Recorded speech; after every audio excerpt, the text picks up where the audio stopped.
This clip is brought to you by SaveWithConrad.com.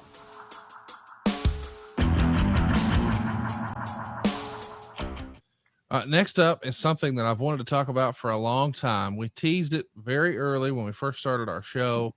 You told me the name of this tag team and I kind of forgot, and it just tickled me. But it's June 4th, 1984. We're back in Birmingham for Southeastern Championship Wrestling's event in Birmingham at the Batwell Auditorium. It's Arn Anderson and Jerry Stubbs. The tag straps are on the line, and you lose them to Johnny Rich and Tonga Kid. And what was their name, Arn? Rat Patrol. What a name. Johnny Rich, Scott Armstrong. There was three of them. That's right. The Tonga Kid. Young guys, girls loved them. Absolutely loved them.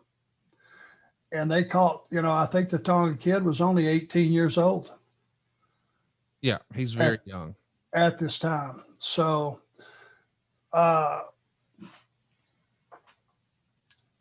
we had a run with those guys that, as the tag champions, we would work it totally different from, say, Bob and Ron, the match. Right. We would get two sets of heat on those guys and give them what they thought was, in those days, you very seldom would do that, but we would go long enough, get some heat on one, give one a tag. People thought we were going home, and almost immediately we cut him down too. And it was like, oh, Jesus, these older, more experienced guys have just got more experience. They've been champions for a long time. They're men, grown men, and these are kids. And that was pretty much the way the audience felt about it, which gave us an immediate advantage on getting heat. And man, it was just a whole different dynamic working with those guys. And a very interesting story came from that. So we had our run with them, and I don't remember how long we worked with them, but one Sunday night we're sitting in dressing room in Pensacola, which we were working there that night. And I don't know if it was Alpha or Sika. Wasn't sure. I don't know which one was the father of the Tonga Kid. Do you know? Let me look real fast. Just by chance. I can look it up. Doesn't really matter, because the story wouldn't change if it was either one of them. But now they lived in Pensacola. Right. But they weren't working the territory. They were working for New York. Right. One or the other, Alpha or Sika, and this is when they were at their scariest, brother. Sika, Alpha were his uncle. His uncles. Okay, uncles.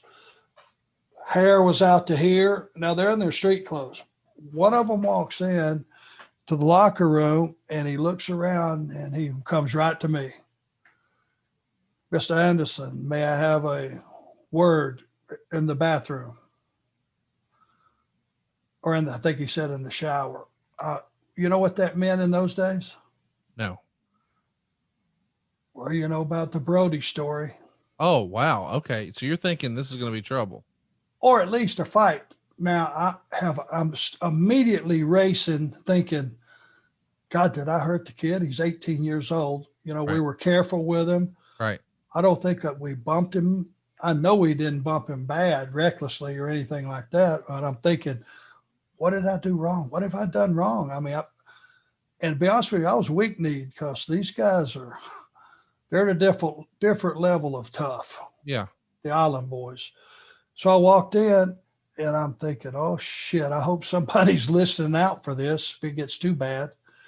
And he stuck his hand out. He said, I just want you to know you've done a fabulous job with the kid. He got a call from New York.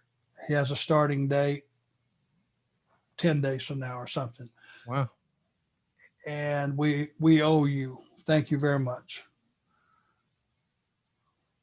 Brother, I had to sit down. I went, yeah. Jesus, boy, did that go the other way from what I thought it was going to be. You thought you were about to be in a fight, and now he's putting you over. Oh, at least, I thought I was fixing to get creamed. Right. And that's just how they are. That's how the business was in those days, because he went from like 600 a week, Conrad, to his first check was like 3,500 with WWE. Wow. And they knew that. They worked there. They knew what that meant. And they brought him in, and they used him well. And I think they put him with Haku. And it was just one of those stories that you went, whew, man. But the business guys respected each other. They took care of each other. It really was a family atmosphere in most places, and especially in Pensacola. That was part of what made it so special, being down there a year and a half. Things like that don't happen very often. And I just thought it was a really cool story. No, it is a cool story, and I'm glad you shared it with us. But the Rat Patrol getting the win here. Johnny Rich is Tonga Kid's tag team partner. I think a lot of our listeners are familiar with Tonga Kid, but we don't know a ton about Johnny Rich. What can you tell us about him?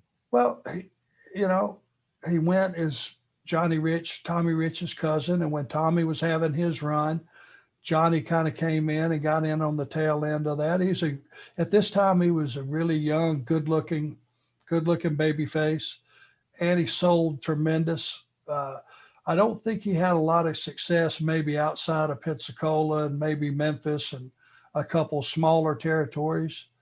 I just remember wondering myself, where he was going to pop up, and he never did. So I don't know if it was an injury or whatever the deal was that got him out of the business, but at one time he was really, really good babyface. I get it. It's a wrestling podcast, but he's saving us money on our mortgage. Do you really trust this process? The reviews don't lie. 5-star review after 5-star review. We make it fast, we make it easy, and it's no cost or obligation. Give us a shot to earn your business. I'm telling you, you'll be glad you did, especially if you like keeping more of your own money. You don't need perfect credit or money out of your pocket, so what are you waiting for? Hurry to savewithconrad.com. Let's keep it going and remind everybody a week later, you're back in Birmingham. This is a weekly territory.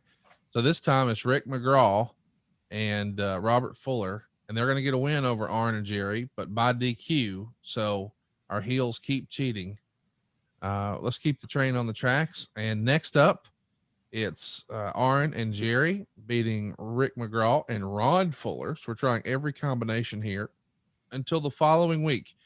April 23rd, 1984, back at Boutwell, Arn and Jerry Stubbs are going to be in a losing effort to Bob Armstrong and Robert Fuller, but it feels like it's going to be controversial. But Bullet is here, and he gets the win over you and Jerry. And you haven't been in the ring with Bob, I guess, since you first started in the business, right? When you first went to Pensacola.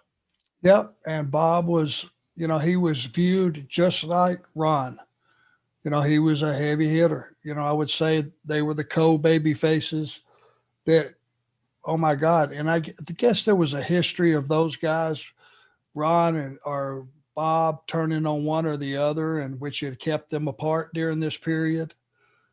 And there was a story that went there too. So they hadn't teamed in a long time either. So Bob coming back was even more important. Did Bob have points in the territory at this point? I think 10. Okay. I think Jimmy had 10. Bob had 10. I don't know how many Ron or Robert had. I just know that Ron was the major stockholder, whatever that was. Hey, it's Conrad Thompson. Thanks for checking out the podcast here on YouTube. Be sure to hit the subscribe button and the notifications bell so you get a notice anytime we upload some new content. And go save yourself some money right now. If you're in a 30-year loan or you have credit card debt, it's not a matter of if I can save you money. It's a matter of how much. Find out right now for free at savewithconrad.com.